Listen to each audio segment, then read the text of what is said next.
Yes, everyone, the final cut is here. Mark the Movie Man, and man, it's been a good spell since we've talked about a zombie film. So why not talk about a zombie film? This is an independent film out on VOD, and it is called World Ends at Camp Z. Director Ding Wang, with a story written by Diane. Janna gives us the story of Julian, who's worked as a groundskeeper for his uncle at this campground for many years. This place is his life.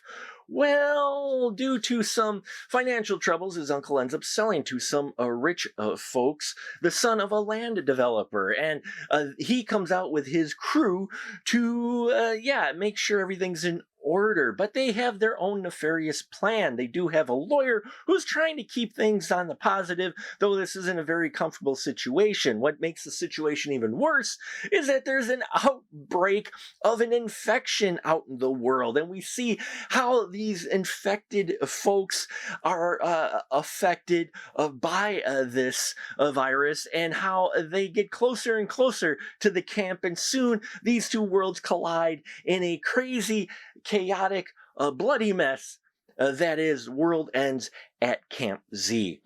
For about an hour of this film, it is not a zombie film. There are hints of it. There are glimpses of it and mentions of it, but this is more of a let's save the campground type of story, or clashing of classes type of story, and I didn't mind that at all. Julian is played by Dean Persons, and I loved his character in this. Maybe I could relate to it. The geeky guy or whatever.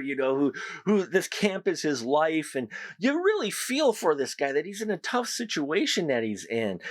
He's got there's another great character in here, Clay, played by Osawa Muskwa, and I hope I pronounced it right. Loved this character. The dynamic between these two was great. Even though he's not a blood relative, you felt like almost like a father-son type relationship there, at least a really cool uncle. And I liked that dynamic between these two characters quite a bit. Then Vanessa, who's the lawyer, she's played by Anne Caroline Bennett.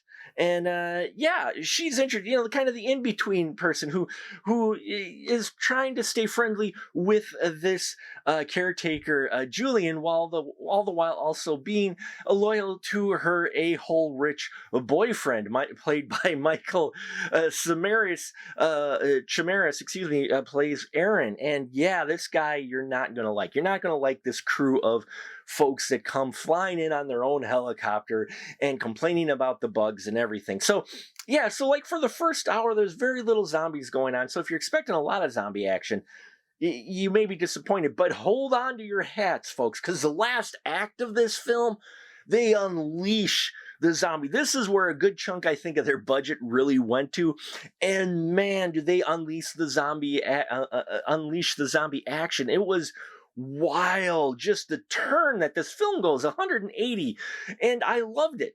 I loved that quite a bit, because again, another point in the film where I was going, finding this story interesting with the whole camp and the dynamic between the rich a-holes and the town, the locals and everything. I liked that dynamic quite a bit, and a story they hint at for Wendigo, even they hint at that as well.